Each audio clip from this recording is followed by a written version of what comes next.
السلام علیکم ورحمۃ اللہ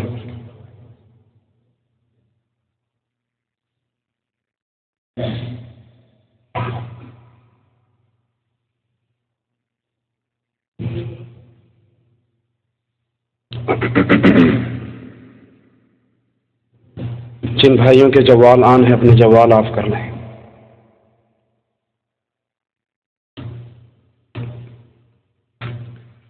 نحمده ونصلي على رسوله الكريم۔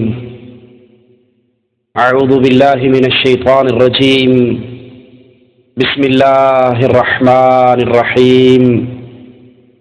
هو الذي ارسل رسوله بالهدى ودين الحق ليظهره على الدين كله۔ صحابہ کرام سے لے کر آج تک پوری امت اسلام اس بات پر اکٹھی ہے، متفق ہے کہ رسول اللہ صلی اللہ علیہ وسلم کے بعد نبوت کا دروازہ ہمیشہ ہمیشہ کے لیے بند ہو چکا ہے۔ رسول اللہ صلی اللہ علیہ وسلم اس کائنات کی طرف مالک کے بھیجے ہوئے آخری نبی اور آخری رسول ہے۔ اب قیامت تک کے لیے نہ کوئی نبی ہے نہ اس کی امت ہے، محمد کریم آخری نبی ہیں اور یہ امت اس رسول کی آخری امت ہے۔ اب اگر کوئی شخص رسول ہونے کا دعویٰ کرے، نبی ہونے کا دعویٰ کرے، تو وہ رسول اللہ صلی اللہ علیہ وسلم کے حق رسالت پر ڈاکہ ڈال کر پیارے حبیب کی توہین کا مرتکب ہو رہا ہے، اور اس کے کافر ہونے کے لیے یہی جرم کافی ہے، اس کے ہمیشہ ہمیشہ کے جہنمی ہونے کے لیے یہی جرم کافر ہے، کیونکہ یہ جرم کرنے کے بعد وہ ایمان سے ایسے نکل جاتا ہے جیسے گوندے ہوئے آٹے سے بال کو نکال لیا جاتا ہے۔ اسی لیے رسول اللہ صلی اللہ علیہ وسلم نے ہمیں یہ طرح دی ہے کہ میرے بعد کوئی نبی نہیں۔ ہاں، نبوت کے جھوٹے دعوے دار، کذاب اور دجال تو پیدا ہوں گے، لیکن میں آخری رسول ہوں، میرے بعد کوئی نبی نہیں۔ اور اللہ عز و جل نے بندوں کی اصلاح کے لیے وقتاً فوقتاً انبیاء کرام کو بھیجا، لوگوں کو راہ راست پر رکھنے کے لیے، صراط مستقیم پر چلانے کے لیے، اور سب سے آخر میں محمد الرسول اللہ صلی اللہ علیہ وسلم کو مبعوث فرمایا۔ آپ سے پہلے انبیاء کبھی کسی علاقے، کسی قوم، کسی خطے کے لیے آتے، اور یہ اکیلے امام الانبیاء محمد الرسول اللہ صلی اللہ علیہ وسلم کی شان ہے کہ آپ کائنات بھر کے لیے آئے۔ قیامت کی دیواروں تک ہر انسان کی ہدایت موقوف ہے محمد الرسول اللہ پڑھنے پر صلی اللہ علیہ وسلم۔ قرآن حکیم میں مالک عز و جل بیان فرماتا ہے، هو الذی ارسل رسولہ بالہدی ودین الحق۔ ہم نے اپنے رسول کو ہدایت کے ساتھ دین حق دے کر بھیجا، لیظہرہ علی الدین کلہ۔ مقصد کیا ہے کہ کائنات میں جتنے دین ہیں ان سارے دینوں کے اوپر محمد کا دین غالب آ جائے صلی اللہ علیہ وسلم۔ اور مالک عز و جل نے اپنے پیارے حبیب کو جو کتاب، جو فرقان قرآن عطا کیا، وہ بھی وہ عظیم کتاب ہے جس کے بارے میں مالک عز و جل بیان فرماتا ہے، وَأَنزَلْنَا إِلَيْكَ الْكِتَابَ بِالْحَقِّ مُصَدِّقًا لِمَا بَيْنَ يَدَيْهِ مِنَ الْكِتَابِ وَمُهَيْمِنًا عَلَيْهِ۔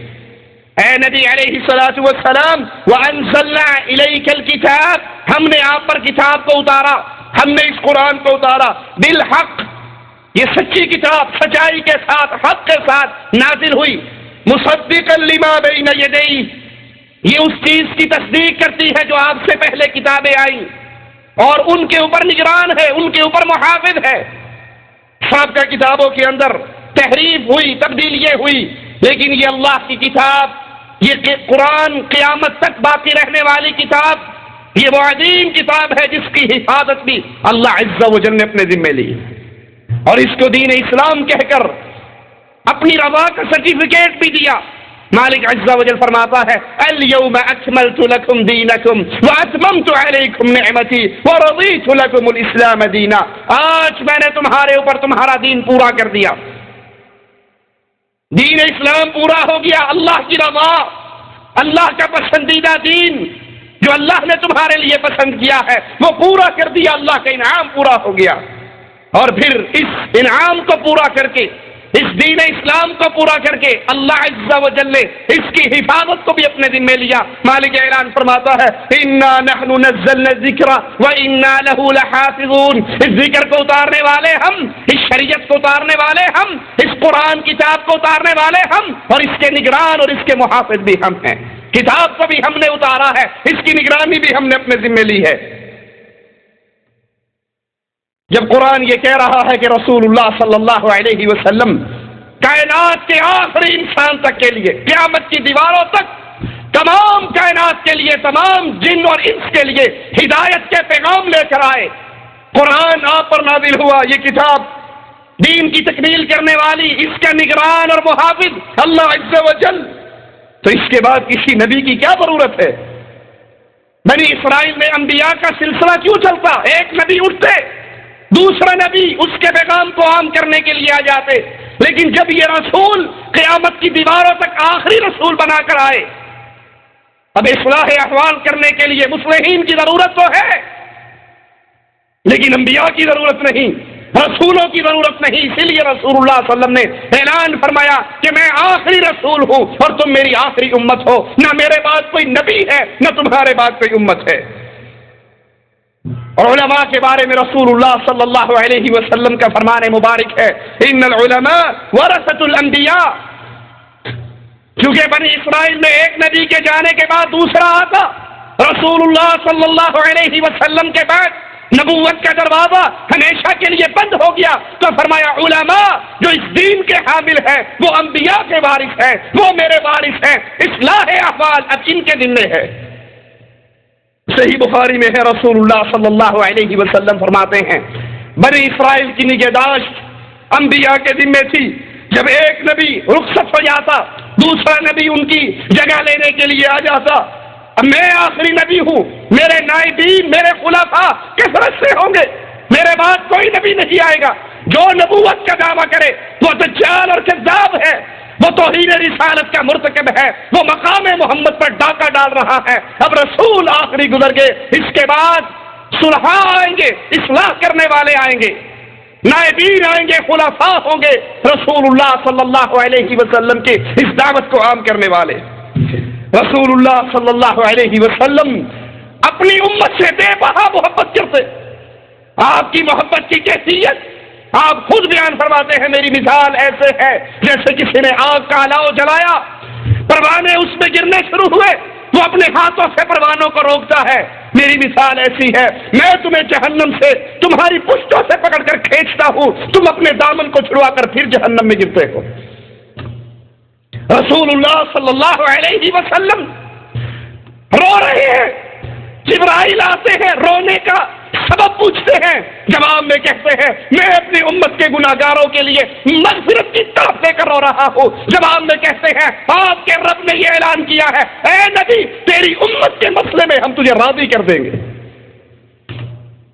اللہ کے نبی صلی اللہ علیہ وسلم رات کی تاریکیوں میں مسلمانوں کی قبروں پہ کھڑے ہو کر آنسو بہا رہے ہیں اور ان کی مغفرت کی دعائیں اللہ عز و جل سے کر رہے ہیں۔ نبی کی محبت کی یہ کیفیت ہے، اور آپ کے ان جذبات کو قرآن بیان فرماتا ہے عزیز علیہ ما عنتم حریص علیکم بالمؤمنین رؤوف الرحیم۔ یہ رسول کتنی محبتوں والا ہے، یہ کتنے پیار والا ہے، مومنین سے کتنا مہربان ہے، تمہارا نقصان میں پڑنا اس پہ شاک گزرتا ہے، اور اس کے اس غم کو قرآن بیان کرتا ہے۔ اے نبی کیا اس غم کے اندر اپنے آپ کو ہلاک کر لو گے کہ یہ لوگ مسلمان کیوں نہیں ہوتے، یہ کلمہ کیوں نہیں پڑھتے؟ تمہارا نقصان میں پڑنا اس پہ شاک گزرتا ہے، تمہاری فلاح کا حریص ہے اور ایمان والوں کے لیے شفیق اور رحیم ہے۔ تو کیسے ممکن ہے وہ رسول جس کے صحابی نے کہا اللہ کے نبی علیہ الصلوۃ والسلام فوت ہوئے، اس حال میں آسمان پہ اڑنے والے پرندوں تک کا علم رسول ہمیں دے کر گئے۔ خود رسول اللہ صلی اللہ علیہ وسلم بیان فرماتے ہیں میں تمہیں ایک ایسے چمکتے ہوئے دین پہ چھوڑ کر جا رہا ہوں، لیلھا کنہارھا، اس کی رات بھی ایسے ہی چمکتی ہے جیسے اس کا دن چمکتا۔ آپ نے فرمایا کوئی ایسی خیر کی بات نہیں جو تمہیں جنت میں لے جا سکے الا یہ کہ میں بیان کر چکا ہوں، کوئی ایسی برائی نہیں جو تمہارے جہنم میں جانے کا سبب بن سکے الا یہ کہ میں نے اسے تمہیں ڈرا دیا ہے۔ تو کیسے ممکن ہے اپنی امت سے اتنی محبت کرنے والے، ان کو چھوٹی چھوٹی باتیں بتانے والے، وہ اتنے بڑے امر سے، مرزا قادیانی کے نبی ہونے کے امر سے مسلمانوں کو پوشیدہ رکھتے اور نہ بتاتے کہ میرے بعد قادیان کا مرزا یہ نبی بنے گا، تم اس کے پیچھے چلنا۔ حالانکہ مرزا قادیانی اپنی کتاب تبلیغ رسالت صفحہ 27 پہ لکھتا ہے کہ میرا انکار کرنے والا جہنمی ہے۔ اگر یہ واقعی سچا رسول ہوتا، وہ رسول جس نے پرندوں تک کا علم اپنی امت کو دیا، وہ رسول جس نے طہارت کے طریقے اپنی امت کو سکھائے، وہ رسول جس نے شکار کے مسئلے اپنی امت کو بتائے، اتنے عظیم امر سے کیسے اس امت کو پوشیدہ رکھتا کہ جس کے نہ ماننے کی وجہ سے مسلمان جہنم کا ایندھن بن سکتے۔ اگر یہ سچا ہوتا رسول اس کی اطلاع دے کر جاتے۔ رسول اللہ صلی اللہ علیہ وسلم نے تو فرمایا میں آخری نبی، میرے بعد کذاب ہوں گے، دجال ہوں گے۔ یہ کذاب اور دجال کی صفتوں میں اس کی لائن میں ہے محمد کریم صلی اللہ علیہ وسلم اس نبوت کا آخری دروازہ تھے۔ ترمذی اور مسند احمد میں ہے، حضرت انس فرماتے ہیں رسول اللہ صلی اللہ علیہ وسلم نے فرمایا نبوت اور رسالت کا سلسلہ مجھ پہ منقطع ہو چکا ہے، میرے بعد نہ کوئی رسول ہے نہ کوئی نبی ہے۔ صحیح بخاری میں ہے رسول اللہ صلی اللہ علیہ وسلم نے فرمایا میری اور سابقہ انبیاء کی مثال ایسے ہے کہ کسی عمارت بنانے والے نے بلڈنگ بنائی، بڑی خوبصورت بلڈنگ بنائی، لوگ آ رہے ہیں اس کو دیکھ رہے ہیں، اس کے حسن کی تعریفیں کر رہے ہیں، لیکن اس میں ایک اینٹ کی جگہ خالی ہے اور لوگ کہتے ہیں کیا ہی اچھا ہوتا اگر یہ اینٹ بھی لگ جاتی، یہ بلڈنگ تمام ہو جاتی اور اس کا حسن دوبالا ہو جاتا۔ فرمایا لوگوں وہ آخری اینٹ، ایک اینٹ کی جگہ اس بلڈنگ میں باقی تھی اور وہ آخری اینٹ محمد الرسول اللہ صلی اللہ علیہ وسلم۔ اب وہاں پر کسی کی کوئی گنجائش نہیں، کسی کے لیے کوئی راستہ نہیں۔ صحیح مسلم میں ہے رسول اللہ صلی اللہ علیہ وسلم نے فرمایا فجئت فختمت الانبیاء، میں آیا اور انبیاء کا سارا سلسلہ ختم ہو گیا، میں اس سلسلے کا آخری نبی ہوں۔ اب آئیے دیکھیں مقام محمد پہ صلی اللہ علیہ وسلم، رسول اللہ صلی اللہ علیہ وسلم کے مقام پہ مرزا قادیانی کس طرح ڈاکے ڈال کر توہین رسالت کا مرتکب ہوتا ہے، کس طرح اپنے آپ کو وہ رسول اللہ صلی اللہ علیہ وسلم کے مقام پر بٹھاتا ہے۔ حقیقت الوحی یہ ہمارے ہاتھ میں کتاب ہے، مرزا قادیانی کی اپنی لکھی ہوئی کتاب جس کو قادیان سے ہی شائع کیا گیا ہے۔ اس کے صفحہ 68 پر مرزا لکھتا ہے کہ میں خدا کی قسم کھا کر کہتا ہوں جس کے ہاتھ میں میری جان ہے کہ اس نے مجھے بھیجا ہے اور میرا نام اس نے نبی رکھا ہے۔ میں خدا کی قسم کھا کر کہتا ہوں اللہ نے مجھے بھیجا اور میرا نام اللہ نے نبی رکھا۔ رسول اللہ صلی اللہ علیہ وسلم فرما رہے میں آخری نبی، میرے بعد کوئی نبی نہیں، اور یہ کہتا ہے اللہ کی قسم میں نبی ہوں، مجھے اللہ نے نبی بنا کر بھیجا ہے، میں خدا کے حکم کے مطابق نبی ہوں، اگر میں اس سے انکار کروں تو میرا گناہگار ہوں گا، اور جس حالت میں خدا میرا نام نبی رکھتا ہے تو میں کیوں کر انکار کر سکتا ہوں، میں اس پر قائم ہوں جب تک اس دنیا میں زندہ ہوں۔ خط بنام ایڈیٹر اخبار 26 مئی 1908 میں یہ خط لکھتا ہے ایڈیٹر کے نام، اور اس میں یہ دعویٰ کرتا ہے کہ میں نبی ہوں، میرا نام اللہ نے نبی رکھا ہے۔ سچا خدا وہ ہے، اپنی کتاب دافع البلا صفحہ 11 پر لکھتا ہے سچا خدا وہ ہے جس نے قادیان میں اپنا رسول بھیجا، میں اس کا رسول ہوں قادیان میں آنے والا، اور سچا خدا وہ ہے جس نے مجھے رسول بنا کے قادیان میں بھیجا۔ حقیقت الوحی صفحہ 391، اور اسی کتاب کے اسی صفحے کے اوپر دوبارہ لکھتا ہے جس قدر مجھ سے پہلے اولیاء اور ابدال گزرے ہیں اقطاب گزرے ہیں اس امت میں، لگتا ہے یہ بھی صوفیوں کی برادری کا تھا، یہ ابدال، یہ اقطاب، یہ وہیں کا ہے، اس کو نہ توحید کا پتہ ہے، رسالت کا تو اسے پتہ ہی نہیں تھا۔ کہتا ہے اس امت میں جتنے اقطاب، جتنے ابدال گزرے ہیں، وہ سارے کے سارے ان کو وحی الہی میں سے کوئی حصہ نصیب نہیں ہوا جتنا حصہ مجھے نصیب ہوا ہے۔ اللہ نے میرا نام نبی رکھا اور مجھے مخصوص کیا، لوگ اس کے مستحق نہیں تھے، میں اصل میں اس نبی کے نام کا مستحق تھا اور میرا نام اللہ نے نبی رکھا۔ آئیے مرزا بشیر الدین محمود احمد کے الفاظ سنتے ہیں۔ وہ کہتا ہے انوار خلافت صفحہ 25 کے اوپر کہ اگر میری گردن کے دونوں طرف تلوار رکھ دی جائے اور پھر مجھ سے کہا جائے کہ تم یہ کہو کہ حضرت محمد صلی اللہ علیہ وسلم کے بعد کوئی نبی نہیں آ سکتا، تو میں کہوں گا تم جھوٹ بولتے ہو، بلکہ رسول اللہ کے بعد مرزا غلام احمد نبی بن کر آیا ہے۔ ارشادات مرزا محمود الفضل 12 جولائی 1935 اس اخبار میں مرزا بشیر بیان دیتا ہے۔ میں پبلک اور حکام کو یہ اطلاع دینا چاہتا ہوں، یہ بات واضح کرنا چاہتا ہوں کہ ہم حضرت مسیح موعود کو اللہ کا مقدس نبی سمجھتے ہیں اور بنی نوع انسان کا نجات دہندہ سمجھتے ہیں۔ یہ کوئی چھوٹی باتوں پہ اختلاف نہیں ہے، بلکہ یہ رسالت کا سب سے بڑا مجرم ہے، سب سے بڑا ڈاکو ہے اور سب سے بڑا گستاخ ہے جس نے رسول اللہ صلی اللہ علیہ وسلم کے مقام نبوت اور رسالت پر اپنی کرسی جمانے کی کوشش کی ہے۔ اب کسی ذہن میں یہ سوال پیدا ہو سکتا ہے کہ اگر آپ کی یہ باتیں مان لی جائیں، جو ہم نے مرزا کی اپنی کتابوں سے حقیقت الوحی اور یہ دوسری کتاب ہمارے پاس تذکرہ، یہ بھی مرزا کی اپنی لکھی ہوئی کتاب ہے جس کو قادیان سے ہی شائع کیا گیا ہے، ان کتابوں کو مان لیے جائیں تو ایک عام سوال ذہن میں پیدا ہوتا ہے کہ پھر مرزا نے یا مرزائی قوم نے الگ کلمہ کیوں نہیں بنایا؟ وہ لا الہ الا اللہ محمد رسول اللہ کیوں پڑھتے ہیں؟ انہوں نے اپنے کلمے کے اندر جس طرح کچھ لوگوں کا کلمہ ہے لا الہ الا اللہ محمد رسول اللہ علی ولی اللہ وصی رسول اللہ خلیفۃ بلا فصل، یہ 1.5 فٹ کا ہے، کم از کم یہ 1 فٹ کا بنا لیتے، کچھ نہ کچھ تو اضافہ کرتے۔ اس کا جواب خود مرزا بشیر دیتے ہوئے لکھتا ہے کہ اگر ہم بفرض یہ مان بھی لیں کہ کلمہ شریف میں نبی صلی اللہ علیہ وسلم کا نام ہے، اس میں مبارک رکھا گیا ہے، مرزے کا نام نہیں ہے، غلام احمد کا نام نہیں ہے کہ آپ آخری نبی ہیں، تو تب بھی کوئی حرج نہیں، ہمیں نئے کلمے کی ضرورت پیش نہیں آتی، کیونکہ مسیح موعود رسول اللہ صلی اللہ علیہ وسلم سے کوئی الگ چیز نہیں ہے۔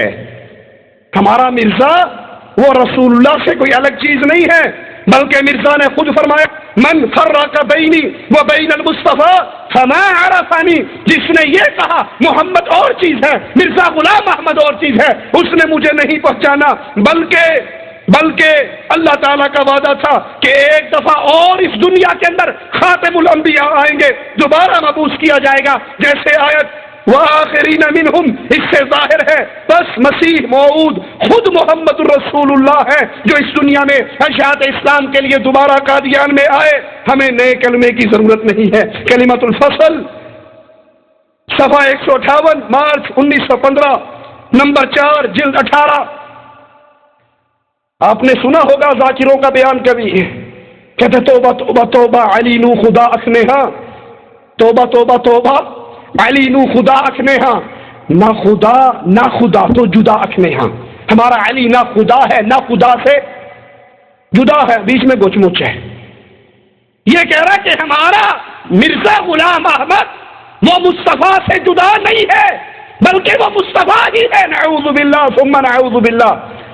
پکی کنفرم بات اس بات سے ثابت ہو رہی ہے کہ مرزے کا صوفیوں سے بڑا گہرا رشتہ ہے، کیونکہ فنا فی الرسول کا عقیدہ کون رکھتے ہیں؟ صوفیاء کا عقیدہ ہے نا فنا فی الرسول، کہ رسول میں فنا ہو کے رسول ہو گیا۔ وہ کہتا ہے میں محمد مصطفیٰ سے جدا نہیں ہوں بلکہ میں بھی وہی ہوں اور وہ بھی وہی ہے، ہم دونوں ایک ہی چیز ہے، ہمارے اندر میم کی مروڑی کا فرق بھی نہیں ہے۔ خطبہ الہامیہ صفحہ 171 پر مرزا غلام احمد قادیانی لکھتا ہے مسیح موعود کا آنا بعینہ ہی محمد الرسول اللہ کا دوبارہ دنیا میں آنا ہے۔ یہ بات قرآن سے صراحتاً ثابت ہے کہ محمد الرسول اللہ دوبارہ مسیح موعود کی بروزی صورت اختیار کر کے دنیا میں آئیں گے۔ چاچڑ وانگ مدینہ ڈسے کوٹ مٹھن بیت اللہ، ظاہر دے وچ پیر فریدن، باطن دے وچ اللہ۔ جس طرح ان قبر پرستوں نے اپنے پیروں کو اللہ کا نام دیا، اسی طرح اس گستاخ رسول نے اپنی خباثت سے بھری ہوئی شخصیت پر نعوذ باللہ محمد کریم جیسا پاکیزہ نام اپنے نام پہ لگا کر کہا کہ تم نہیں سمجھتے اتو اتو مرزا ہے بچو، بیچ میں سے خود محمد رسول اللہ بظاہر مرزا ہے، حقیقت میں مرزا نہیں ہے، بلکہ رسول اللہ صلی اللہ علیہ وسلم اسی مرزے کی صورت کے اندر دنیا کے اندر آئے ہیں۔ حالانکہ یہ قرآن پر بہتان ہے، قرآن میں صراحت تو دور کی بات، اشارہ تنبیہ اس عقیدے کا ذکر نہیں ملتا۔ پھر یہی عقیدہ 1931 کے الفضل اخبار میں بار بار بیان ہوتا رہا۔ اب ایک پوائنٹ پہ اگر سمجھنا چاہے، یہ ایک ہی نقطہ کافی ہے۔ اپنے آپ کو رسول اللہ صلی اللہ علیہ وسلم اور رسول اللہ صلی اللہ علیہ وسلم کو اپنی شخصیت سمجھنے والا یہ کافر، کتنا فرق ہے زمین و آسمان کا۔ محمد کریم وہ ذات اقدس ہے جس نے 10 سال کے اندر تلوار کو بلند کیا اور پورے جزیرہ عرب پر اسلام کے جھنڈوں کو لہرا دیا، کفار سے جہاد کیا، کفار کی قتلوں کو کاٹا اور آواز لگائی امرت ان اقاتل الناس حتی یشہدوا ان لا الہ الا اللہ۔ محمد کریم اللہ کی توحید کے لیے، لا الہ الا اللہ کے پیغام کے لیے ساری زندگی میدان جہاد میں معرکوں میں مصروف رہے، معرکوں میں خود شریک ہوتے رہے، صحابہ کو روانہ کرتے رہے۔ حضرت علی کو خیبر کے لیے روانہ کیا تو کہا علی ان سے جہاد کرنے سے پہلے ان کو لا الہ الا اللہ کی دعوت دینا، تیرے ہاتھ میں ایک بندہ بھی مسلمان ہو گیا تو 100 تو سرخ قیمتی اونٹوں سے زیادہ بہتر ہے۔ وہ رسول جس نے کہا لوددت ان اقتل فی سبیل اللہ، میرا جی چاہتا ہے اللہ کے راستے میں شہید ہو جاؤں، پھر زندہ کیا جاؤں، پھر شہید ہو جاؤں، پھر زندہ کیا جاؤں، پھر شہید ہو جاؤں۔ وہ رسول جو جہاد کی تعلیم دیتے رہے، وہ رسول جو کہتے رہے میرا رزق اللہ نے نیزے کی نوک کے نیچے رکھا ہے، اس رسول سے نسبت کرنے والا یہ ظالم، یہ گستاخ، یہ وہ ہے جو انگریز کو راضی کرنے کے لیے اسلام سے جہاد کو منسوخ قرار دیتا ہے۔ کیونکہ انگریز جو کاروباری لوگوں، تاجروں کے بھیس میں انڈیا میں آیا تھا، بر صغیر میں آیا تھا، اگرچہ اس نے بر صغیر پہ قبضہ کر لیا تھا، لیکن اس کو علم تھا کہ مسلمانوں میں کبھی بھی اگر جذبہ جہاد بیدار ہو گیا تو پھر یہ دنوں کی بات ہے، ہمیں سب کچھ برباد کر کے، سب کچھ چھوڑ کے یہاں سے بھاگنا پڑے گا۔ یہ وہ قوم ہے، یہ وہ قوم ہے جس طرح انگریزوں کو شراب کے پیالوں سے محبت ہوتی ہے، کلمہ پڑھنے والوں کو شہادت کے جام سے محبت ہوتی ہے۔ اس نے ضرورت سمجھی ایک ایسے خبیث کو اس امت میں ایک رہنما کے طور پہ پیش کیا جائے جو سب سے بڑی خدمت ادا کرتے ہوئے جہاد کو منسوخ قرار دے دے اور کفار سے لڑائی کو حرام قرار دے دے۔ اور یہی خدمت مرزا غلام احمد نے اللہ کے رسول صلی اللہ علیہ وسلم کی شریعت کو بگاڑ کر ان کفار کی اور اس دعوے نبوت تک پہنچا۔ حالانکہ رسول اللہ صلی اللہ علیہ وسلم ان کی ساری باتوں سے بری ہے کہ میں اور رسول ایک چیز ہوں، میں نہیں آیا، حقیقت میں رسول کی دوبارہ آیا۔ ایک مرزائی اپنے اس کذاب نبی کے بارے میں شعر کہتا ہے، پیغام صلح 14 مارچ 1917 میں لکھتا ہے، قاضی ظہور الدین اکمل مرزائی اپنے نبی کی تعریف کرتے ہوئے، محمد پھر اتر آئے ہم میں، نعوذ باللہ ثم نعوذ باللہ۔ وہ محمد کریم صحابی گھر کا دروازہ بجاتا ہے، مومنوں کی ماں جواب دیتی ہے تیرا آقا گھر میں نہیں ہے، وہ گھر سے باہر نکلا ہے۔ صحابی پلٹتے ہیں اور کہتے ہیں اللہ کی قسم مجھے کسی سے پوچھنے کی حاجت نہیں رہی کہ محمد کدھر گئے، جدھر سے خوشبو آ رہی تھی میں چلتا گیا اور اپنے پیارے حبیب کے قدموں میں پہنچ گیا۔ وہ محمد کریم صلی اللہ علیہ وسلم۔ دیکھنے والا اس کے ماتھے پہ پسینہ دیکھتا ہے، لکڑی کی ڈبیا لاتا ہے، اپنے ہاتھ سے اس پسینے کو اس میں بند کر لیتا ہے اور کہتا ہے آقا کائنات کی ساری خوشبوئیں ایک طرف، تیرے ماتھے کی پسینے کی خوشبو ایک طرف۔ اس کو اس سے نسبت دیتے ہو کہ اس کی اپنی بدبو کا یہ حال تھا کہ اس کی بیوی اس کے گھر آنے پر ناک پہ کپڑا رکھ لیا کرتی تھی۔ کہتا ہے محمد پھر اتر آئے ہم میں اور آگے سے ہے بڑھ کر اپنی شان میں، نعوذ باللہ ثم نعوذ باللہ، محمد پھر اتر آئے ہم میں اور آگے سے بڑھ کر ہے اپنی شان میں، محمد دیکھنے ہیں جس نے اکمل غلام احمد کو دیکھ لے قادیان میں۔ یہ گستاخ، یہ ملعون جو اپنی نسبت محمد الرسول اللہ صلی اللہ علیہ وسلم کی طرف کر رہا ہے، مسلمانوں کو عامت الناس کو گمراہ کرنے کے لیے، یہ اللہ کا دشمن، یہ رسول اللہ کا دشمن، اور اس کا رشتہ محمد الرسول اللہ سے نہیں ہے، مسلمہ کذاب سے ہے۔ یہ ان دجالوں میں، ان کذاب کی لسٹ میں شامل ہے جن کے بارے میں محمد کریم صلی اللہ علیہ وسلم نے فرمایا تھا میرے بعد کذاب ہوں گے، دجال ہوں گے، سچا نبی کوئی نہیں ہوگا۔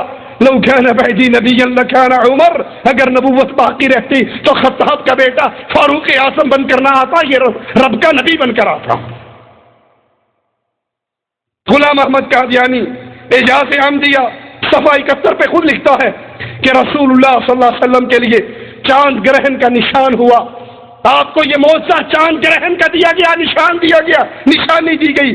نبی کے لیے صرف چاند گرہن ہوا اور میرے لیے چاند اور سورج دونوں گرہن ہوئے۔ نبی کو ایک نشانی دی اور مجھے دو نشانیاں دی۔ سیرت ابدال صفحہ 193 پہ لکھتا ہے میرے وقت کی فتح حضرت کے وقت کی فتح سے اعظم، اکبر اور اظہر ہے۔ مجھے جو فتح نصیب ہوئی وہ رسول اللہ کی فتوحات سے زیادہ واضح ہے، زیادہ بڑی ہے اور زیادہ عظیم ہے۔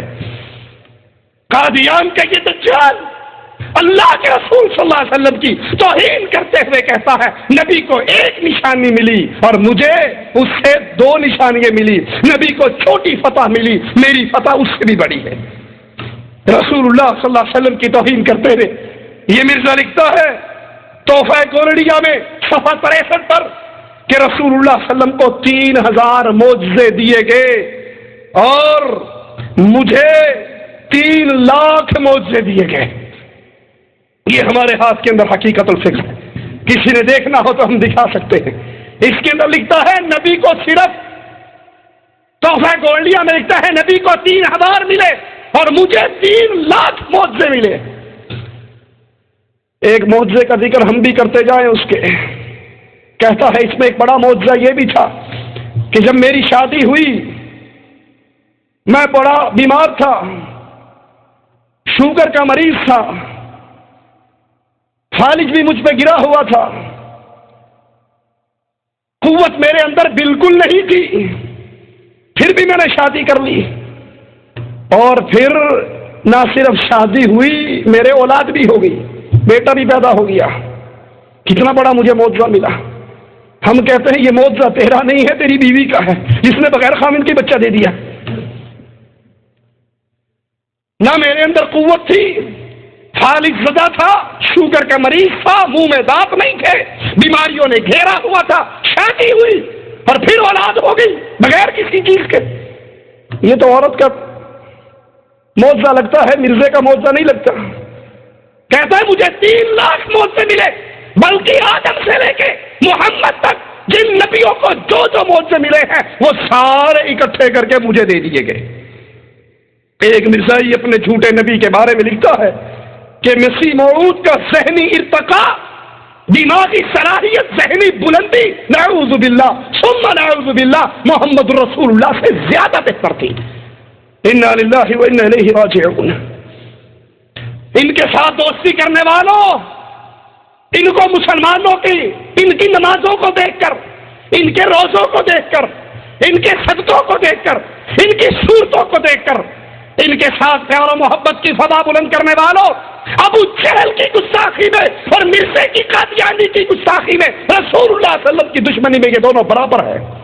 اگر ان سے محبتیں کرو گے، پیار کرو گے، تعلقات رکھو گے، رشتہ داریاں کرو گے، اس کو اپنے ہی جیسا سمجھو گے تو پھر خیال کرنا حوض کوثر پر محمد رسول اللہ صلی اللہ علیہ وسلم کے سامنے کس منہ سے پیش ہوگے؟ یہ نبی کا غصہ، اس کی ساری امت، مرزائی ساری امت محمد کریم علیہ الصلوۃ والسلام کی گستاخ ہے، اور اپنے اس انگریز کے ایجنٹ کو سمجھتے ہیں کہ وہ ذہنی عقلی طور پہ معجزات کے طور پہ شان اور مقام کے طور پر محمد رسول اللہ سے زیادہ شان رکھتے تھے۔ مرزا غلام احمد اعجاز احمدی ضمیمہ نزول مسیح صفحہ 7 پر لکھتا ہے کہ مجھے بتایا گیا ہے کہ تیری خبر قرآن و حدیث میں موجود ہے اور تو اس مصداق ہے، اور وہ آیت کیا ہے؟ هو الذی ارسل رسولہ بالہدی ودین الحق لیظہرہ علی الدین کلہ۔ یہ آیت جو رسول اللہ صلی اللہ علیہ وسلم کے بارے میں اتری، مرزا کہتا ہے کہ یہ آیت حقیقت میں اس کا مصداق میں ہوں۔ حقیقت الوحی صفحہ 102 پر لکھتا ہے کہ اللہ نے مجھے کہا انا اعطیناک الکوثر، جو رسول اللہ صلی اللہ علیہ وسلم کو کہا تھا جب نبی کا ابراہیم فوت ہوا تھا، کفار نے میرے آقا کو تانے دیے تھے، دم کٹا کہا تھا، تو مالک نے نبی کو یہ عظیم بشارتیں دی تھی انا اعطیناک الکوثر، لیکن یہ جھوٹا کذاب و دجال کہتا ہے کہ یہ آیت میرے بارے میں نازل ہوئی ہے اور یہ حکم مجھے سنایا گیا ہے۔ اراد اللہ ان یبعثک مقاما محمودا، مقام محمود، جنت کا سب سے اعلیٰ مقام جو حق ہے، اللہ کی طرف سے، اللہ کی رحمت سے عطا ہونا ہے محمد رسول اللہ صلی اللہ علیہ وسلم کو۔ یہ کذاب کہتا ہے کہ نہیں، اللہ نے مجھے کہا کہ مقام محمود پر میں تجھے مقرر کروں گا، تیرا ٹھکانہ مقام محمود ہوگا۔ جس نے اللہ کی شریعت کو بدلا، جس نے رسول اللہ صلی اللہ علیہ وسلم کی مقام نبوت پہ ڈاکہ ڈالا، اس کا ٹھکانہ مقام محمود نہیں بلکہ جہنم کا آخری گڑھا ہوگا۔ یہ اللہ کا بھی دشمن، یہ رسولوں کا دشمن، یہ امت اسلام کا دشمن اور رسول اللہ صلی اللہ علیہ وسلم کی توہین کرنے والا۔ صفحہ 79 پر لکھتا ہے حقیقت الوحی کے قل ان کنتم تحبون اللہ فاتبعونی یحببکم اللہ، کہ اگر تم چاہتے ہو اللہ تم سے محبت کرے تو کہتا ہے یہ آیت میرے بارے میں نازل ہوئی کہ تمہیں غلام احمد قادیانی کے پیچھے چلنا پڑے گا، پھر اللہ تم سے محبت کرے گا۔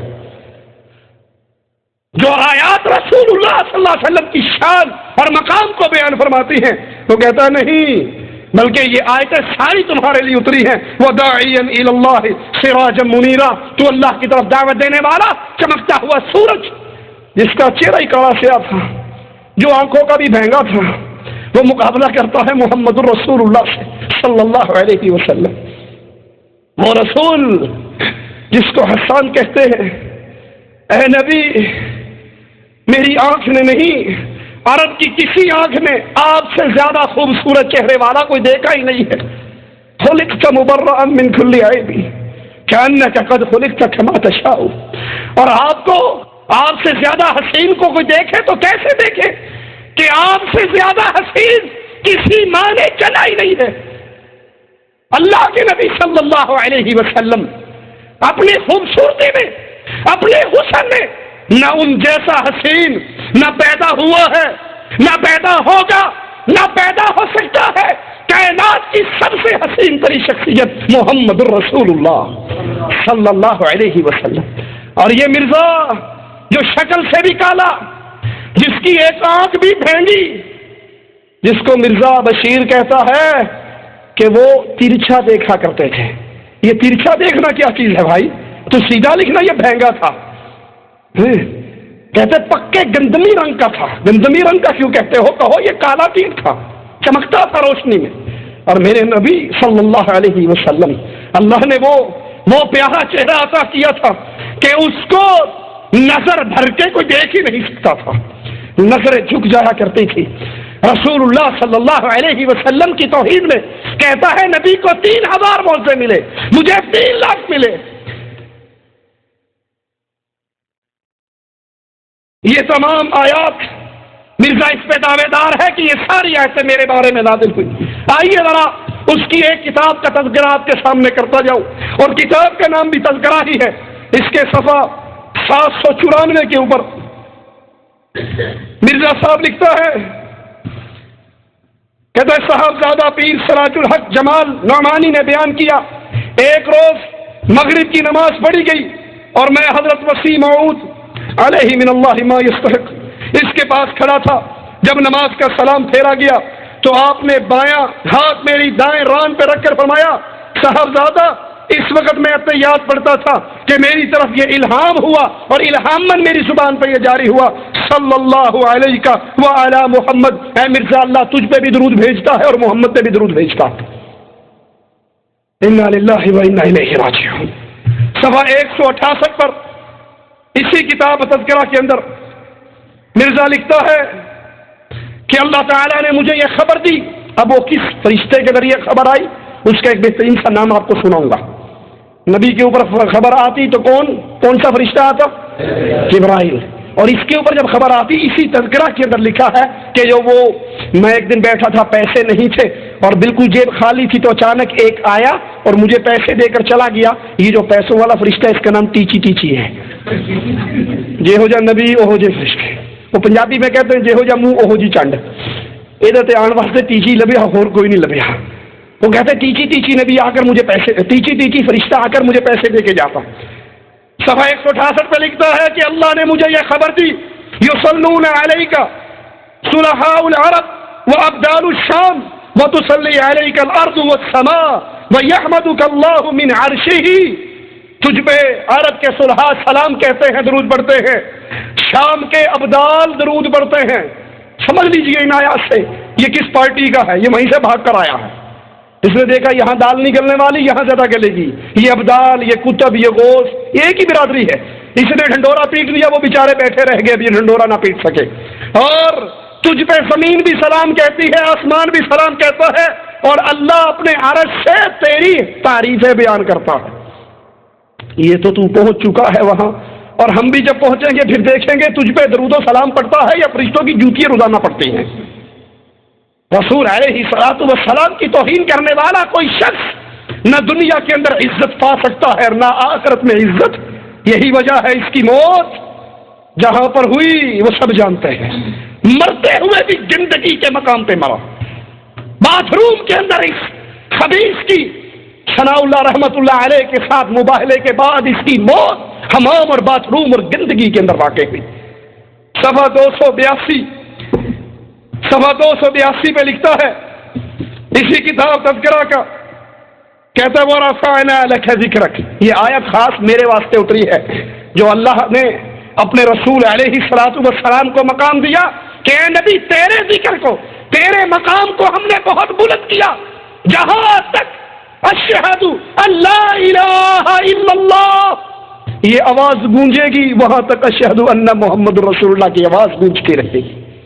نماز میں، آذان میں اللہ کی توحید کا آوازہ بلند ہوگا تو رسول کی رسالت کا آوازہ بلند ہوگا، تکبیر میں اللہ کی وحدانیت کا آوازہ بلند ہوگا تو محمد علیہ السلام کی رسالت کا آوازہ بلند ہوگا۔ یہ شان رسول اللہ کی ہے صلی اللہ علیہ وسلم۔ یہ کہتا ہے نہیں، یہ شان میری ہے، اللہ نے مجھے کہا ہے وَرَفَعْنَا لَكَ ذِكْرَكَ۔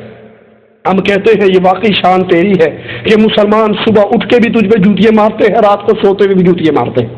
اسے مرے ہوئے کتنا عرصہ ہو گیا اور آج ہم یہاں پر کھڑے ہوئے اس خبیث کی خباثت کو ننگا کر رہے ہیں، اور قیامت تک محمد علیہ الصلوۃ والسلام کے ماننے والے اس گستاخ پر، اس دجال پر، اس کے داغ پر لعنتیں بھی برساتے رہیں گے اور اس کے گندے عقیدوں کو کھولتے بھی رہیں گے۔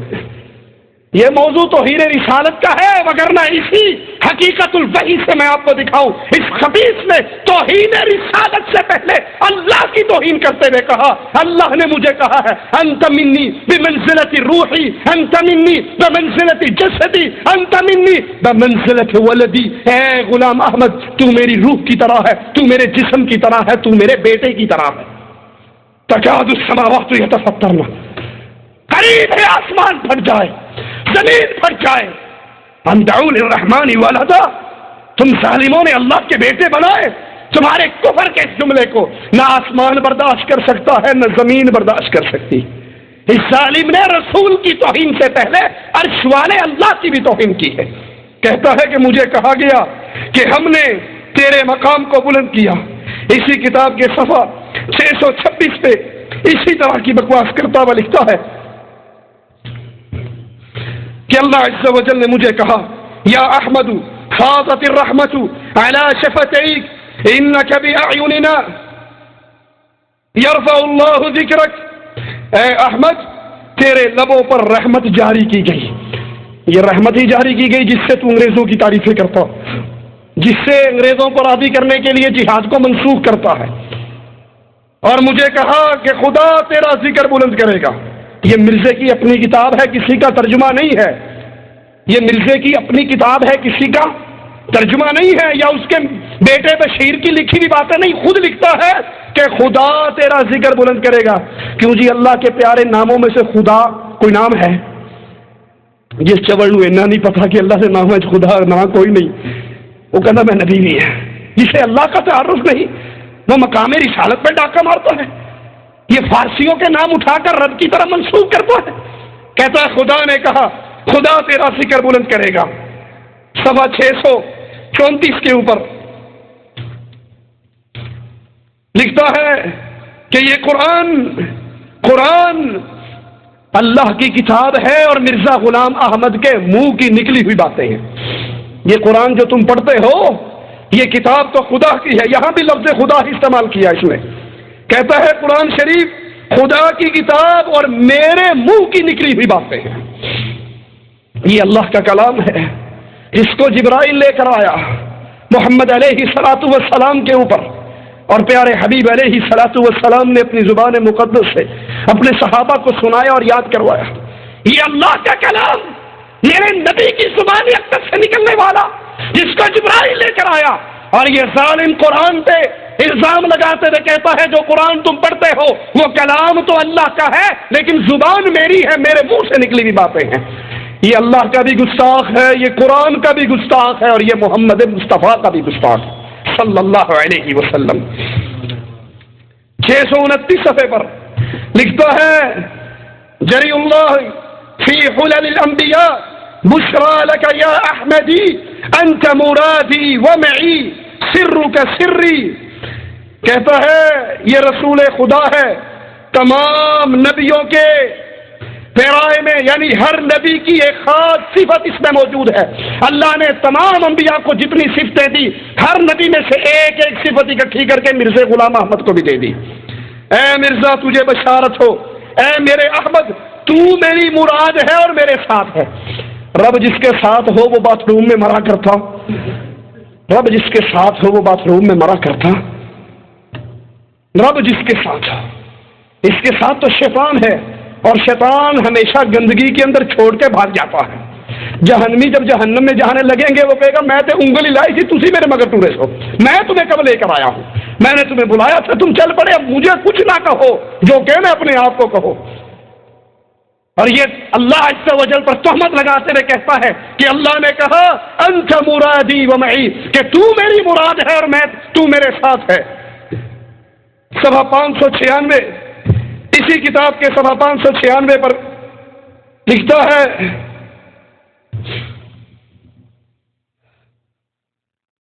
اس کے مقام کو، کہتا ہے اللہ نے مجھے کہا کہ اس کے مقام کو تحقیر کی نظر سے نہ دیکھ، مرزے کے مقام کو حقارت سے نہ دیکھو، کہ اس کے مقام پر تو رسولوں کو بھی ناز تھا، سارے انبیاء فخر کرتے تھے، ناز کرتے تھے، مرزا غلام احمد کو وہ مقام دیا، اس کے مقام پر تو انبیاء کو اور رسولوں کو ناز تھا، تم اس کو حقارت کی نظر سے نہ دیکھو۔ یہ انبیاء پر بھی تہمت ہے، اس کے مقام سے تو شیطان ناز کرے گا کہ ہاں اب جہاں جہاں یہ جا رہا ہے اس کی آواز پھیل رہی ہے، وہاں شیطان کو جانے کی ضرورت، یہ اس کا کارندہ ہے جو دنیا والوں کو گمراہ کرتے ہوئے پھرتا ہے۔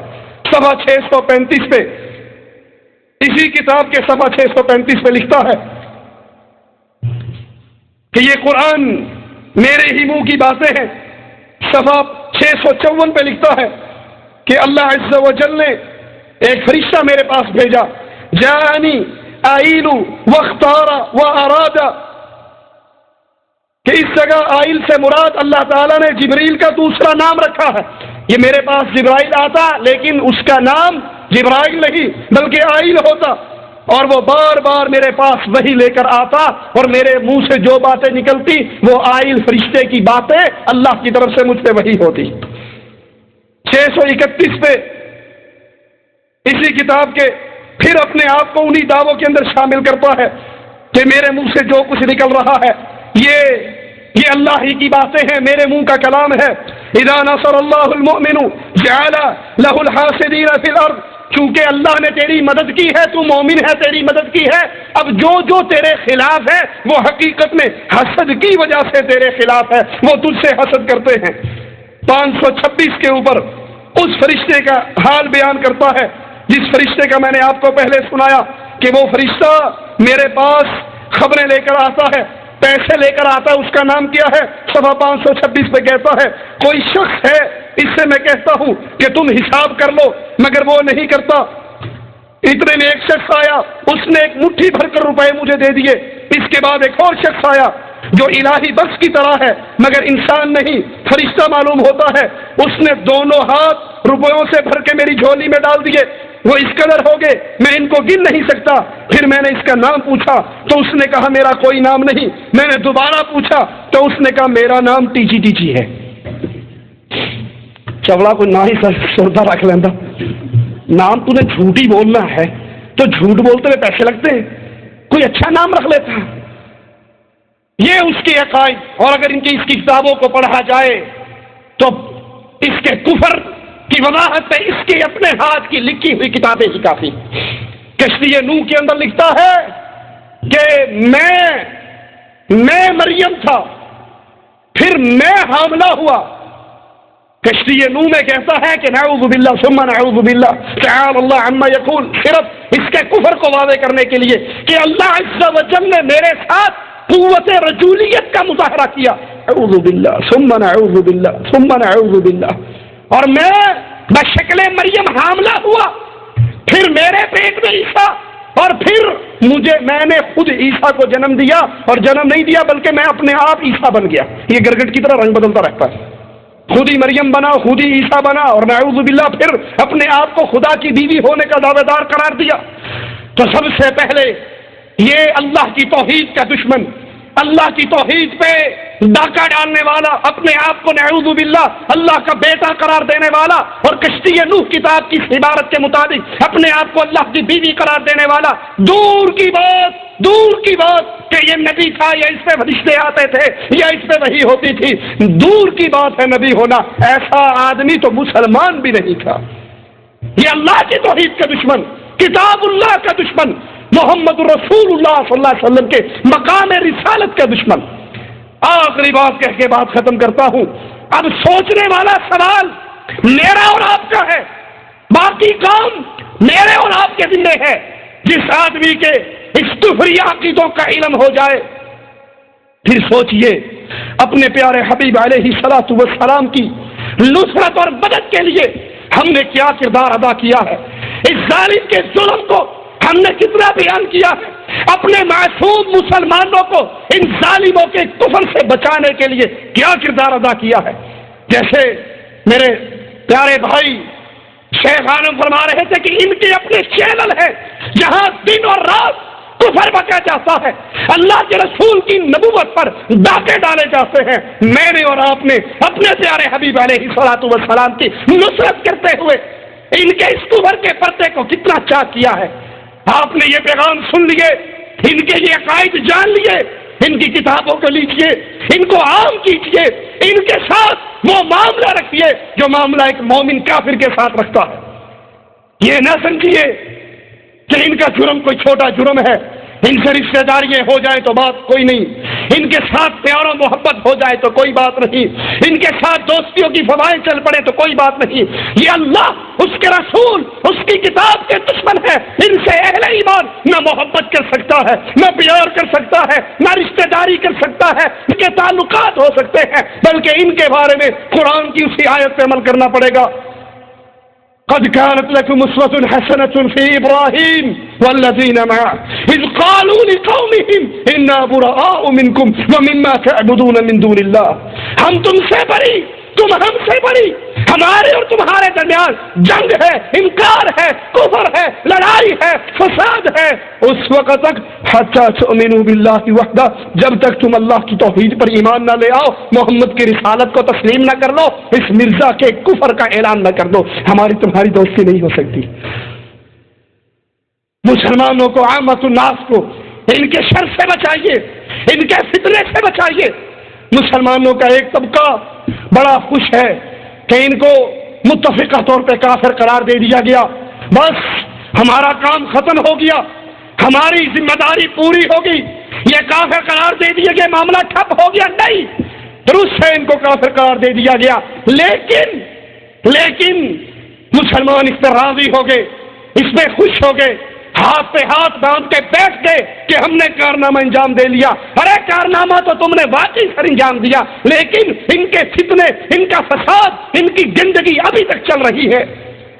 ان کی کتابیں مسلمانوں کے گھروں میں پہنچتی ہیں، ان کا پیغام چینلوں کے ذریعے چلتا ہے، تو اٹھیے، ان کا تعاقب کرنے کے لیے، ان کا رد کرنے کے لیے، مسلمانوں کو بچانے کے لیے اللہ عز و جل سے دعا ہے، اللہ ہماری خطاؤں کو معاف فرمائے، اللہ ہماری سیاہکاریوں کو معاف فرمائے، اللہ ہمیں زندہ رکھے، ایمان پہ رکھے، اللہ ہمیں موت دے، اس حال پہ دے، اللہ ہم سے راضی ہو، ہم اپنے اللہ عز و جل سے راضی ہو، ہمارا دل میں کوٹ کوٹ کر رسول اللہ صلی اللہ علیہ وسلم کی محبت بھری ہوئی ہو، اور جو نبی سے محبت کرے ہماری اس سے محبت ہو، جو صحابہ سے محبت کرے ہماری اس سے محبت ہو، جو امہات المومنین سے محبت کرے ہماری ان سے محبت ہو، اور جو اللہ کا گستاخ ہو، جو رسول اللہ کا گستاخ ہو، جو نبی کے صحابہ کا گستاخ ہو، جو نبی کی بیویوں کا گستاخ ہو، ہم اس سے دشمنی کریں، ہمارے اس کے درمیان لڑائی ہو، فساد ہو، انکار ہو، اختلاف ہو، افتراق ہو، ہماری اس سے کسی طرح کی محبت کی پینگ نہ چڑھے۔ یاد رکھو، اگر ہم نے ان سے دوستی کی جو محمد علیہ السلام کے دشمن ہیں، تو پھر ہم نبی سے دوستی کا حق ادا نہیں کر سکتے۔ اقول قولی ھذا واستغفر اللہ لی ولکم ولسائر المسلمین فاستغفروہ انہ ھو الغفور الرحیم۔ ایک بھائی نے اذان کے بارے میں سوال کیا ہے، تو اذان جب مسلمان مدینے میں پہنچے، نماز فرض ہوئی، تو اذان کے بارے میں مختلف رائے آنی شروع ہوئی، مسلمانوں کو کیسے اکٹھا کیا جائے۔ کسی نے کہا کہ گھنٹی بجائی جائے، ناقوس بجایا جائے، جیسے دوسرے سابقہ مذاہب کے اندر تھا۔ تو اس وقت رسول اللہ صلی اللہ علیہ وسلم اور ایک روایت میں حضرت عمر نے جمع ہونے کے لیے اس آوازے کا ذکر کیا، اور اللہ کے نبی صلی اللہ علیہ وسلم نے وہ الفاظ حضرت بلال کو سمجھائے اور سکھائے اور کہا بلال اذان دو، وہاں سے یہ اذان کا آغاز ہوا۔ ایک بھائی نے سوال کیا ہے کہ ہمارے ساتھ ایک مسئلہ ہے کہ کچھ مسلمان ایسے کاروبار کرتے ہیں جس میں گندگی والے کام، مثلا گٹر کا پانی ہے، یہ مختلف فیکٹریوں میں جاتا ہے اور اس کے بعد اس کو دوبارہ مختلف مراحل سے گزار کر زراعت کے لیے بھی استعمال کیا جاتا ہے، تو کیا ہمارے لیے یہ نجس پانی والا کام کرنا جائز ہے یا نہیں؟ دیکھیے، اس کاروبار میں تو کوئی اس کام میں کوئی اختلاف نہیں ہے، وہ کام کرے، لیکن نماز کے وقت میں اس پہ لازم ہے کہ وہ اپنے کپڑوں کو بدلے، اگر جسم پہ گندگی لگی ہے جسم کو پاک کرے، لباس کو پاک کرے اور پھر جا کے نماز ادا کرے۔ گندے جسم اور گندے لباس سے نماز نہیں ہوتی۔ نماز کے وقت میں اپنے آپ کو پاک صاف کرے، اپنے کپڑوں کو پاک کرے، دوسرے کپڑے پہنے اور نماز ادا کرے۔ ہم لوگوں کو اتنا علم نہیں توحید کے لیے، یہ بحث ہوتی ہے کہ بہت آدمی اس پر کچھ مثالیں بھی دیتے ہیں کہ پیروں میں بھی طاقت ہوتی ہے۔ ایک آدمی نے مثال دی کہ پاکستان میں ایک زیارت ہے جو شاہ ڈولہ کے نام سے مشہور ہے، جس کے ہاں اولاد نہیں ہوتی، اس زیارت پہ منت مانتا ہے کہ اگر میرے گھر اولاد ہو جائے تو میں پہلی اولاد کو زیارت کی نظر کروں گا، اور پھر اس کے ہاں اولاد ہونا شروع ہو جاتی ہے۔ پہلا بچہ، یہ بچی چوہے کی شکل میں پیدا ہوتا ہے، اس کا سر چھوٹا ہوتا ہے، وہ اس زیارت پہ چھوڑ جاتا ہے۔ اس کے بعد والے بچے اچھی حالت میں پیدا ہوتے ہیں۔ اس طرح کمزور ایمان والے لوگ گمراہ ہو رہے ہیں۔ اس کا جواب دیجیے تاکہ لوگوں کا عقیدہ ٹھیک ہو۔ اگر یہ مان لی جائے بات کہ شاہ ڈولے کے دربار پہ جا کر کچھ مانگنے سے اولاد مل جاتی ہے، تو میں آپ سے سوال کرتا ہوں کہ جو ہندو اپنے مندروں میں جا کر دعا مانگتے ہیں اور ان کے ہاں بھی ہو جاتی ہے، تو کیا ہے ٹھیک ہے شاہ ڈولہ تو آپ کے نزدیک کچھ اور حیثیت میں ہوگا، جو کرشن جی کے مندر میں جا کے سارا کچھ کرتے ہیں، تو پھر کیا ہندوؤں کے اس کرشن کے اندر بھی اتنی طاقت ہے کہ اولاد دے لے؟ یہ ماننا پڑے گا نا۔ یہ تو نہیں کہا جا سکتا نہیں شاہ ڈولہ دے سکتا ہے، ہندو نہیں دے سکتا۔ اگر کوئی ہندو اپنے کسی بت پہ آ کر روتا پیٹتا ہے، مانگتا ہے اور اس کو مل جاتا ہے، اگر اس صوفی میں طاقت ہے تو مانو کہ ہندوؤں کے پتھروں میں بھی طاقت، ان کے بتوں میں بھی طاقت ہے۔ نمبر 2، اللہ عز و جل نے کس کو کب اولاد دینی ہے یہ اللہ کے علم میں ہے۔ اب وہ انسان اللہ کو پکارتا رہے، اللہ سے مانگتا رہے، تو یہ حلال طریقے میں مانگ رہا ہے۔ جو وقت اس کی اولاد کا مقرر ہے وہ مالک نے اس کو اس موقع پر دینی ہے۔ اب سوال یہ بچتا ہے کہ مانگنے والے حلال طریقے سے لے رہے ہیں یا حرام سے؟ اس کی دوسری مثال سے سمجھیے، روزی دینا، رزق دینا کس کے ذمے ہے؟ ایک مزدور مزدوری کر کے کماتا ہے، ایک ڈاکو ڈاکہ مار کے کماتا ہے، دونوں کو کون کھلا رہا ہے؟ ایک حلال طریقے سے، ایک حرام طریقے سے۔ وہ اس کا مزاج ہے، وہ حرام کھاتا ہے، کھائے۔ کھلانے والا کون ہے؟ ایک ساری عمر اللہ کے در پہ پڑا رہا، مانگتا رہا، اسے اللہ نے عطا کر دیا، اور ایک مانگتے مانگتے مانگتے 4-5 سال شادی کو گزر گئے تھے، پڑوسن نے کہا بی بی اے میں نہیں کم ہونا، میرے بھی نہیں ہوندا سی، میں گئی سی بابے بلے شاہ دے دربار پہ، چادر بچھائی تھی بیری کے نیچے، بابے بلے کی بیری کے نیچے، بیر گرا تو بیٹا، اگلی دفعہ پتا گرا بیٹی، میں کہتا ہوں تیسری دفعہ نہ جانا کہیں تنکا نہ گر جائے، تنکا گر گیا تیسری چیز نہ ہو جائے۔ اب یہ مانگنے والا، اس کا وہی وقت مقرر ہے، یہ اللہ کے در سے مایوس ہو کر غیر اللہ کے در پہ جا کر گر گیا، دینا تو اس کو اللہ نے ہے، لیکن یہ حلال راستے کو چھوڑ کر حرام پہ گر گیا۔ جیسے کہ مزدور مزدوری کر کے سارا دن محنت کر کے رات کو پیسہ لے کے گھر میں آتا ہے، بیوی بچوں کو کھلاتا ہے، اور ایک ڈاکہ مار کے لاتا ہے، اس نے حلال طریقے کا اختیار کیا، اس نے حرام۔ اگر آپ یہ سمجھتے ہیں کہ نہیں پیروں میں اتنی طاقت ہے تو ماننا پڑے گا کہ ہندوؤں کے پتھروں میں بھی طاقت۔ باقی رہا معاملہ ڈولے شاہ کی چوئیوں کا، اس کے اوپر پوری تحقیق پاکستان کے ایک اخبار میں شائع ہوئی، اور وہ بڑی افسوسناک اور بڑی درد سے بھری ہوئی کہانی ہے۔ جب یہ اس کے دربار پہ آ کے منت مانی جائے کہ ہمیں اولاد چاہیے اور پہلا بچہ پیدا ہو جائے، اور وہ دربار پہ چھوڑ کے چلے جاتے ہیں، اس حقیقت سے پردہ پاش چاک ہو چکا ہے، وہ بچہ سلیم ہوتا ہے، بالکل ٹھیک ہوتا ہے، اس دربار کے مجاور اپنے پیر کی جھوٹی کرامتیں عام کرنے کے لیے ان کے پاس لوہے کے خول ہوتے ہیں جو بچوں کے سر پہ چڑھا دیے جاتے ہیں۔ اب بچے کا جسم پروان چڑھتا ہے اور اس کا دماغ ویسے چھوٹے کا چھوٹا رہتا ہے، وہ پروان نہیں چل سکتا، یہ عام کرنے کے لیے کہ یہ بابے صاحب کی چوئیں ہے۔ بابا دیتا ہے، جسم ٹھیک بناتا ہے، مان بھی لے کر آپ کی بات کہ بابا واقعی بچہ دیتا ہے، ہاتھ بنا دیے صحیح، پیر بنا دیے صحیح، دماغ پہ پہنچ کے اس کا مٹیریل ختم ہو جاتا ہے، وہ سر پورا کیوں نہیں بناتا؟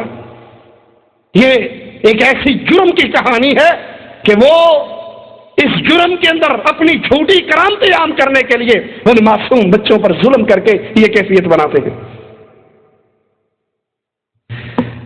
کیا غلام احمد قادیانی پہلے اہل حدیث تھا؟ غلام احمد قادیانی حنفی تھا اور صوفی تھا، جیسے ہم نے اس کی عبارتوں سے ثابت کیا۔ غلام احمد قادیانی صوفی تھا، قطب، غوث، ابدال، ان سارے عقیدوں کا قائل تھا، فنا فی الرسول کے عقیدے کا بھی قائل تھا۔ اہل حدیث نہ فنا فی الرسول کے قائل ہیں، نہ غوث اور قطب اور ابدال کے قائل ہیں، اور غلام احمد مرزائی ان سارے عقیدوں کا قائل تھا۔ اس نے ڈائریکٹ نبوت پہ دعویٰ نہیں کیا، پہلے وہ بطور مناصر آیا، پھر اس نے اپنے آپ کو امام مہدی کا دعویٰ کر کے کہا کہ میں مہدی ہوں، اور آخری اسٹیج پر آ کے پھر اس نے نبوت کا دعویٰ کیا۔ تو حقیقت میں وہ انہی عقیدوں کا حامل تھا جو عقیدے ہمارے ہاں چلن پھرن والے بیان کرتے ہیں۔ محترم شیخ صاحب، قادیانوں کو کس طرح پہچانے جا سکتے ہیں؟ قادیانی آپ سے جب بھی بات کرے گا سب سے پہلے وہ مسئلہ کیا چھیڑے گا کہ وہ جو عیسیٰ علیہ السلام کا حدیث میں آتا ہے نا کہ وہ آئیں گے، ٹھیک ہے، اللہ نے ان کو اٹھا لیا ہے، تو اٹھایا نہیں ہے، وہ مر چکے ہیں۔ اسی کتاب حقیقت الوحی میں اور تذکرہ میں مرزا غلام احمد لکھتا ہے، شیخ کو زیادہ پتہ ہوگا، یہ ہمارے کشمیر کے ہیں، کہتا ہے سری نگر کے اندر عیسیٰ علیہ السلام کی قبر موجود ہے، وہ وہیں پہ فوت ہو کے دفن ہو چکے ہیں، اب نہیں آنا، اب جس نے آنا تھا نا وہ حدیث میں آتا ہے کہ وہ دمشق کی کسی مسجد کے مینارے پر اتریں گے، کہتا نہیں وہ وہاں نہیں اترے، فلائٹ چینج ہوگی تھی، قادیان میں اتر آئے۔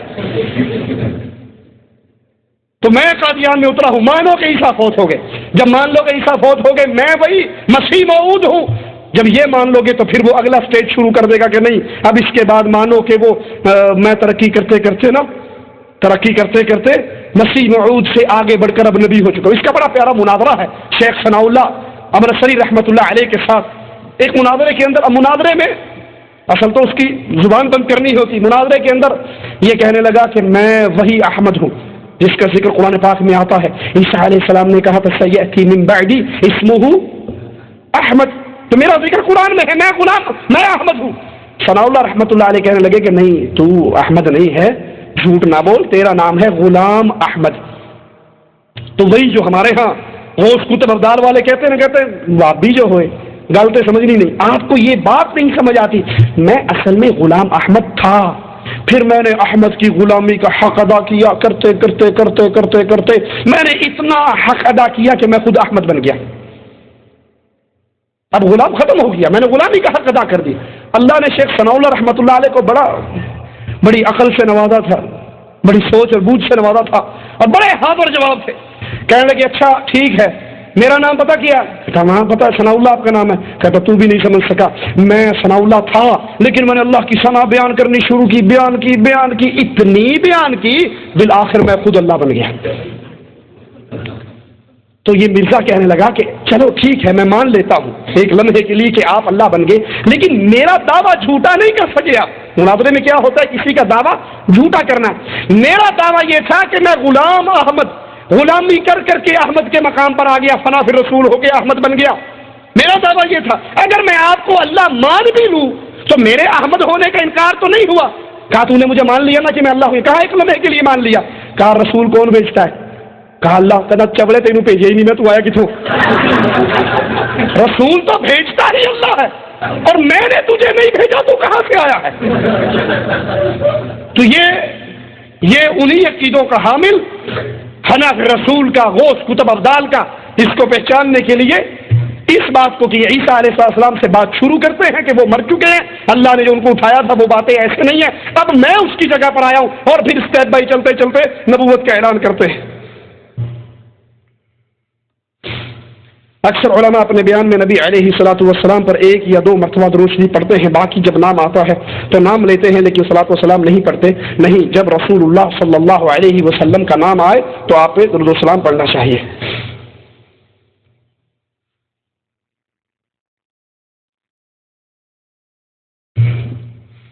مسیح کا نام یہ لوگ کیوں کہتے ہیں؟ کیا یہ مسیح مرزا کو کہتے ہیں؟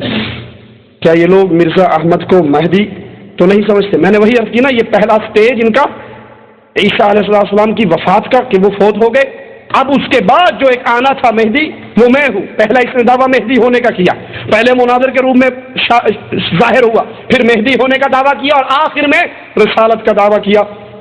اللہ عز و جل سے دعا ہے اللہ مسلمانوں کو ان سب کے تمام فتنوں سے محفوظ رکھے۔ جزاکم اللہ خیر۔ شیخ بتائیں گے۔ السلام علیکم ورحمۃ اللہ وبرکاتہ۔ الحمدللہ بنعمتہ تتم الصالحات۔ اللہ تعالیٰ آپ کو ہمارے شیخ کو جزائے خیر دے۔ تقریر آپ کے لیے مفید چند اور کچھ باتیں آپ لوگوں کی رہنمائی کے لیے، جو لوگ پڑھنا یا بعض لوگ پڑھنے کے شوقین ہوتے ہیں اور بعض لوگ لکھنے کے شوقین ہوتے ہیں، بعض لوگ سننے کے، تو بالخصوص میں ان لوگوں کے لیے بتاؤں گا جو پڑھنے کے زیادہ شوقین ہیں یا مطالعے وغیرہ سے دلچسپی رکھتے ہیں۔ لیکن سب سے پہلے کل کا اعلان کے عنق میں کل شیخ کا خطاب ہوگا، جہاں حاضرین کے لیے تحفتاً کتاب یا سیڈیاں وغیرہ بھی رکھی گئی ہیں، اور خورد و نوش کا بھی انتظام ہے، یعنی بیان کے بعد بریانی بھی ہے یقیناً۔ ہاں، خواتین کا وہاں پر بھی یعنی مستورات کے لیے انتظام نہیں ہے۔ دوسری بات یہ ہے کہ کچھ لوگ وہاں کیونکہ یہاں ٹرانسپورٹ وغیرہ کی سہولت نہیں جا سکتے، اور کل یہاں بھی ہفتے بار آپ جانتے ہیں جمعہ کا پروگرام ہے، جو لوگ یہاں تشریف لانا چاہیں تو اہلاً و سہلاً۔ آپ کو معلوم ہی ہے کہ جہنم یا انار دوزخ کے موضوع پر کئی مراحل سے آگے گزر کر یہ تیسرا چوتھا اس ٹاپک کا درس یا محاورہ جس کا تعلق جہنم اور جہنم کے عذاب اور اہل جہنم سے ہے، اور جہنم کے امام شیطان کی کچھ کارستانیاں دنیا میں، اور اس کے بعد آخرت کی مجبوری اور بے بسی۔ میرے بھائیو، یہ جو موضوع ہے قادیانیت، اور حقیقتاً جیسے شیخ نے فرمایا کہ نبی صلی اللہ علیہ وسلم نے فرمایا تھا کہ میرے بعد 30 کے قریب نبوت کا دعویٰ کرنے والے سب کے سب جھوٹے دجال ہوں گے، اور کچھ نبی صلی اللہ علیہ وسلم کے زمانے میں ظاہر ہوئے اور ختم بھی ہو گئے۔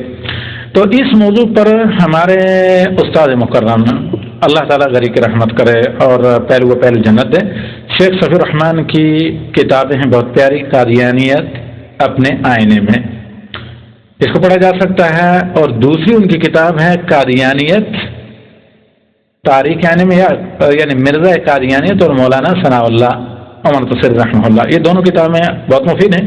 بلکہ اس موضوع کو سب سے پہلے جو مرد میدان جس نے اٹھایا اور باقاعدہ مرزا کو زندگی میں لگام دی، یہ تھے مولانا محمد حسین بٹیالوی رحمہ اللہ، اور انہی کے شاگرد تھے ثناء اللہ عمر تصر مرحوم بھی۔ تو یہ کتابیں آپ پڑھ سکتے ہیں، یہ کافی مفید کتابیں ہیں۔ اسی طرح ہندوستان کے ایک عالم ہوئے ہیں مصلح الدین اعظمی صاحب، ان کے چھوٹے چھوٹے مناظرانہ پمفلیٹ اس موضوع پر کافی ہیں۔ جہاں تک ان کے چینل کا تعلق ہے، سب سے پہلے پورے دنیا کے لوگ ایک ویب سائٹ کو مسلم نام، بلکہ نہیں اسلام.com نام سے جس کو پہچانتے ہیں، وہ قادیانیوں کی تھی سب سے پہلے۔ بلکہ جو اس پر نیٹ پر ایک اسلام کے نام سے ویب سائٹ بنی ہے، وہ بنانے والے یہی تھے۔ آپ جانتے ہیں کہ یعنی صبح ہی ہمارے ڈائریکٹر اللہ جزائے خیر سے بتا رہے تھے کہ بعض الیکٹرانک ایسی چیزیں ہیں جو دنیا میں کہیں اسرائیل کے علاوہ بنتی نہیں، ان میں سے پینٹنگ فور کا پروسیسر بھی ہے۔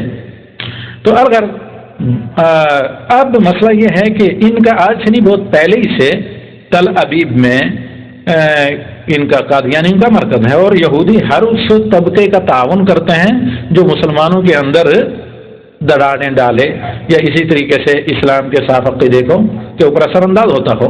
اور پھر چونکہ برطانیہ نے جنگ امبیلا میں اچھی خاصی مار کھانے کے بعد، جس میں ویسرا ہارٹ اٹیک کا شکار ہوئے، جنرل ہیملٹن راولپنڈی میں زخمی حالت میں مارے گئے، تو پوری اس وقت کی برطانوی دنیا ہل گئی۔ تو اس کے بعد انہوں نے یہ طریقہ اپنایا کہ بھائی اس طریقے سے اپنے اس قسم کے ہرکاروں کے ذریعے ہم مسلمانوں کو آپسی اس قسم کے مسائل میں مبتلا کریں کہ وہ ہماری طرف متوجہ نہ ہو سکیں۔ اور دوسرا آئندہ جمعرات کو یہاں پر جو پروگرام ہے ہمارے ساتھی شیخ عبد المجید صاحب کا، عبد المجید عبد الوہاب جو جالیات عیون میں ہیں، وہ آئندہ جمعرات کو انشاءاللہ العزیز یہاں پر تشریف لائیں گے۔ تو انہی باتوں پر ہم اختتام کرتے ہیں۔ اللہ تعالیٰ آپ کو اور ہمارے شیخ کو جزائے خیر دے۔ اور پھر جہاں تک ویب سائٹس وغیرہ ہیں، ان میں کو آسانی سے آدمی پہچان سکتا ہے۔ بنیادی نشانی یہی ہوتی ہے کہ وہ مہدی کے بارے میں یا عیسیٰ علیہ السلام کے زندہ اٹھائے جانے کے بارے میں کیا کرتے ہیں، لوگوں کو شکوک میں مبتلا کرتے ہیں۔ اور آپ اس نفسیاتی حربہ کو جانتے ہیں کہ ہر کمزور طبقہ ہمیشہ کسی مذہب کے پیروکاروں کو کمزور کرنے کے لیے اس کو شک میں مبتلا کرتا ہے۔ تو کسی بھی ایسی ویب سائٹ کو آپ دیکھیں جہاں تھوڑا شروع سے آدمی اس طرح جا رہا ہوگا، آدمی کو شک میں مبتلا کیا جا رہا ہے اسلام کے بنیادی عقائد کے بارے میں، ارکان ایمان، بلکہ ایمان کے بنیادی ارکان میں سے یہ بھی ہے کہ حضرت عیسیٰ کے زندہ اٹھائے جانے پر ایمان لانا، اور پھر جب اللہ تعالیٰ چاہے گا تو قبل قیامت دوبارہ دنیا پر آنا۔ تو اس موضوع کو جو بھی کہیں مہدی یا اس موضوع کو چھوڑے، اور یقیناً جان لیں کہ یہ وہی طبقہ ہے۔ اسی طرح آپ کے یہاں زیادہ تر جنوب میں اور جگہ بھی مہدوی ایک طبقہ ہے، ہمارے اہل دکن اچھی طرح جانتے ہیں، مامون جون پوری یا مہدوی کے نام سے، یہ بھی تقریباً قریب اسی روش پر ہیں۔ اللہ تعالیٰ ہمیں اور آپ کو اور سب مسلمانوں کو گمراہ لوگوں سے بچائے، اور تمام مسلمان مردان کی اللہ تعالیٰ مغفرت فرمائے۔ وآخر دعوانا ان الحمدللہ رب العالمین۔